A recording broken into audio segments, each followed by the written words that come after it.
یہ بعد میں کریں گے کون سے ہسپتال اور کس میں ہسپتال لے جایا گیا. جی ہاں ان کو ہسپتال لے جایا گیا. کیا ان کے لیے ماہر ڈاکٹروں کا بورڈ بنا؟ جی ہاں ان کے لیے ماہر ڈاکٹروں کا بورڈ بنا. کیا اس بورڈ میں جس ہسپتال کی بات کرتے ہیں الشفا والے موجود تھے؟ جی ہاں الشفا انٹرنیشنل کے ایکسپرٹس بھی اس کے اندر موجود تھے. میں پورے یقین سے بتا رہا ہوں آپ کو، آنکھوں والے معائنے میں جس میں ان کی ایکسپرٹیز تھی وہ وہاں پر موجود تھے. کیا عمران خان کے تمام ضروری ٹیسٹ کیے گئے اور وہ قابل اعتماد تھے؟ جی ہاں ان کے تمام ضروری ٹیسٹ کیے گئے. کیا اس موقع پر ان کے اہل خانہ موجود تھے؟ جی ہاں وہاں پر ان کے اہل خانہ موجود تھے. ڈاکٹر عظمیٰ وہاں پر موجود تھیں. انہوں نے تمام کا تمام جو عمل تھا اس کے اوپر باقاعدہ اطمینان کا اظہار کیا. کیا اس سے پہلے ملاقاتیں کروائی گئیں؟ یہ بھی حکم کا ایک حصہ تھا. جی ہاں ڈاکٹر عظمیٰ تو اس وقت موجود تھیں. نورین نیازی جو ہیں ان کی باقاعدہ طور پر ملاقات کروائی گئی جیل کے اندر، یعنی کہ بلا کسی تاخیر کے اس حکم پر عمل درآمد کیا گیا.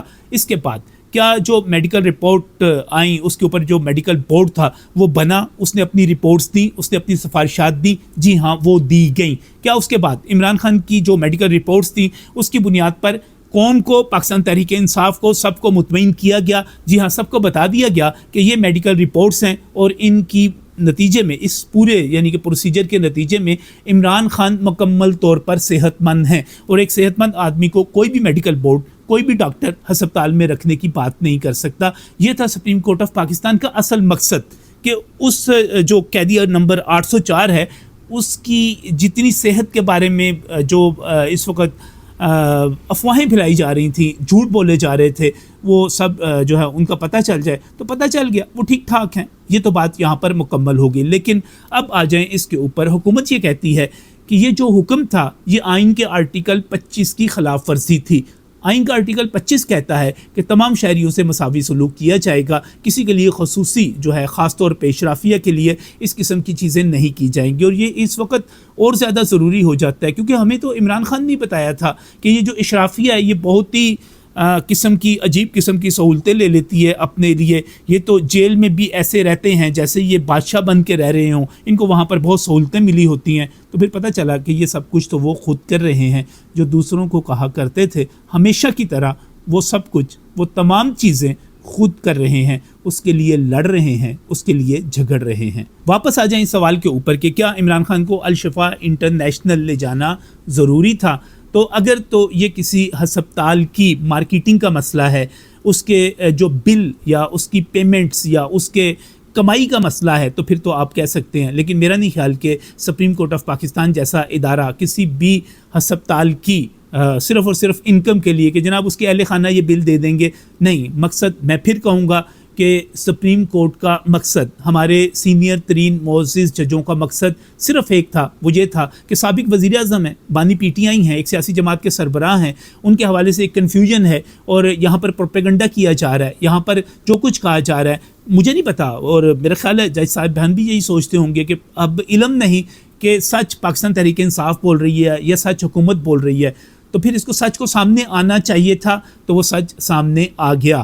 اور وہ سچ جو ہے وہ یہی تھا. صرف اور صرف الشفا انٹرنیشنل نہ لے جانے کی بنیاد پر آپ یہ نہیں کہہ سکتے کہ توہین عدالت ہوئی. اگر توہین عدالت ہوئی ہے تو پھر اس پریس کانفرنس سے بھی ہوئی ہے جو ڈاکٹر عثمان نے کی اور جس میں ان کے اہل خانہ نے باقاعدہ طور پر الشفا انٹرنیشنل کی وہ تمام رپورٹس میڈیا کے سامنے پیش کر دیں جن کے بارے میں یہ کہا گیا تھا سپریم کورٹ آف پاکستان کی طرف سے کہ وہ قوم کو یا عوام کو یا لوگوں کو نہیں دکھائی جائیں گی. یہ کہا گیا تھا کہ ان کو عدالت کے سامنے پیش کیا جائے گا، مگر انہوں نے اس کی صریحاً خلاف ورزی کی.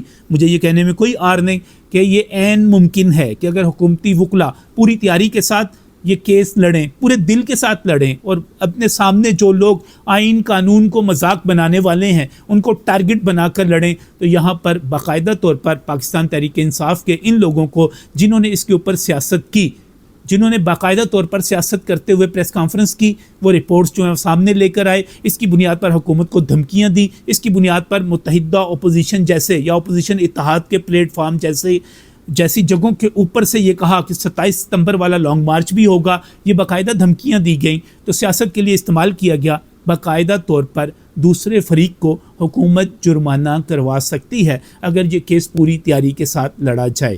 اور میں بہت ہی احترام کے ساتھ اور بہت ہی نیک نیتی کے ساتھ بالکل ایک مثبت بات کرنے لگا ہوں، اور وہ مثبت بات یہ ہے کہ میرے لیے بہت ہی قابل احترام جسٹس شاہد وحید ہوں، جسٹس نعیم افغان ہوں، جسٹس اشتیاق ابراہیم ہوں، میں ان کے بارے میں ایک رائے رکھتا ہوں کہ یہ وہ جج ہیں جو آئین کے، قانون کے، اخلاقیات کے اور اس کے ساتھ ساتھ عدالتی روایات کے یہ ان کے رکھوالے ہیں۔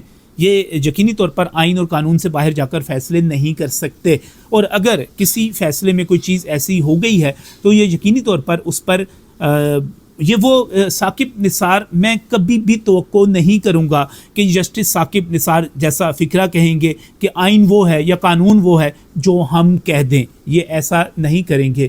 یہ جسٹس ثاقب نثار نہیں ہے اپنے رویے میں، اپنے کردار میں، اپنے فیصلوں میں۔ یہ افتخار چودھری بھی نہیں ہے اپنے تمام تر فیصلوں میں۔ یہ عطر من اللہ بھی نہیں ہے۔ یہ جسٹس بابر ستار کی طرح بھی ان کی شہرت نہیں ہے، بلکہ ان کی شہرت جو ہے ایک آئین اور قانون پسند جج کی ہے، اور اگر وقتی طور پر کسی فیصلے کے اوپر اختلاف، اور وہ تمام کا تمام قانونی اختلاف ہے، تو اس کو یہ دور کریں گے، اس سے آگے بڑھا جائے گا، اس کو تنازع نہیں بنایا جائے گا، اس کو انا کا مسئلہ نہیں بنایا جائے گا، بلکہ اس کو ایک نیک نیتی کے ساتھ آگے بڑھنے کے لیے اور یہ دیکھنے کے لیے کہ اس میں کہاں پر کیا غلطی ہے، میں اس پر بڑا آپٹومسٹک ہوں کہ سپریم کورٹ آف پاکستان جو ہے اس وقت بالکل نہیں لڑے گی۔ چاہے آپ مجھ سے اس کی آئینی وجوہات پوچھ لیں، اخلاقی پوچھ لیں، سیاسی پوچھ لیں، یا آپ اس کے ساتھ میرے ساتھ آپ زمینی حقائق کے اوپر چلے جائیں، اس وقت کوئی ایسا ماحول موجود نہیں ہے جس کی بنیاد پر سپریم کورٹ آف پاکستان کی حکومت سے لڑائی ہوگی۔ ہاں، وقتی طور پر بحث ہو سکتی ہے، مکالمہ ہو سکتا ہے، لیکن اس کے بعد چیزیں آگے بڑھیں گی۔ سب سے اہم بات،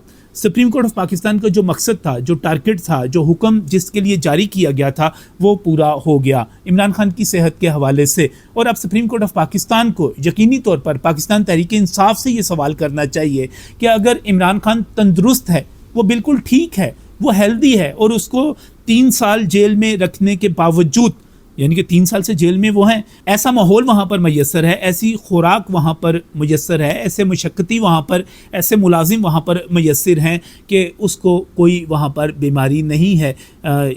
میں بار بار کہتا ہوں کہ 74 برس کے بزرگ شہری ہیں وہ، ان کو وہاں پر اگر ہم باقی شہریوں کو دیکھیں تو 40-50 سال کی عمر میں ان کو دل کا عارضہ ہو جاتا ہے، ان کو شوگر ہو جاتی ہے، ان کے گردے فیل ہو جاتے ہیں، ان کے جوڑوں کے درد ہو جاتے ہیں، کچھ ہو جاتا ہے، لیکن عمران خان وہاں پر بالکل ٹھیک ہیں۔ اس کا مطلب یہ ہے کہ حکومت پاکستان وہاں پر ان کو، اور حکومت پنجاب ان کو وہاں پر تمام صحیح، بلکہ صحیح کیا ہوگا، اعلیٰ ترین سہولیات فراہم کر رہی ہے، جس کے وہ عادی ہیں، اور اس کی وجہ سے انہیں کسی قسم کے مرض کا کوئی سامنا نہیں ہے۔ میں سمجھتا ہوں کہ میڈیکل بورڈ کے اس رپورٹ کے جو ہے سامنے آنے کے بعد سپریم کورٹ آف پاکستان کو، حکومت پاکستان کو، حکومت پنجاب کو شاباش دینی چاہیے، اپریشیٹ کرنا چاہیے کہ آپ نے ایک شخص کو، 74 سال کے بوڑھے شخص کو اس طرح رکھا ہوا ہے کہ اسے کوئی بیماری نہیں ہے، وہ بالکل ٹھیک ہے، اور وہ اپنی زندگی معمول کے مطابق وہاں پر گزار رہا ہے۔ لگتا ہے وہ وہاں پر عادی ہو چکے ہیں ان کے اپنے ماحول کے، اپنے چیزوں کے، اور وہ اس میں خوش بھی ہیں۔ اگر خوش نہ ہوتے تو یقینی طور پر جب قیدی خوش نہیں ہوتے، ان کو ٹینشن ہوتی ہے، تو وہ پھر بیمار ہو جاتے ہیں۔ یہ تو بیمار نہیں ہو رہے، آنکھ کا مرض ہوا تھا، اس میں آخری دلیل یہ بھی سنیے گا، ان کو آنکھ کا مرض ہوا، جو کہ اس عمر میں عمومی طور پر بہت سارے مردوں کو ہو جاتا ہے، تو ان کو جو مرض ہوا آنکھ کا، اس کا علاج ہو گیا، وہ آنکھ ٹھیک ہو گئی۔ اس کا مطلب یہ ہوا کہ ان کو علاج کی سہولتیں بھی بالکل ٹھیک ٹھاک مل رہی ہیں، ان کی رہائش بھی ٹھیک ٹھاک ہے۔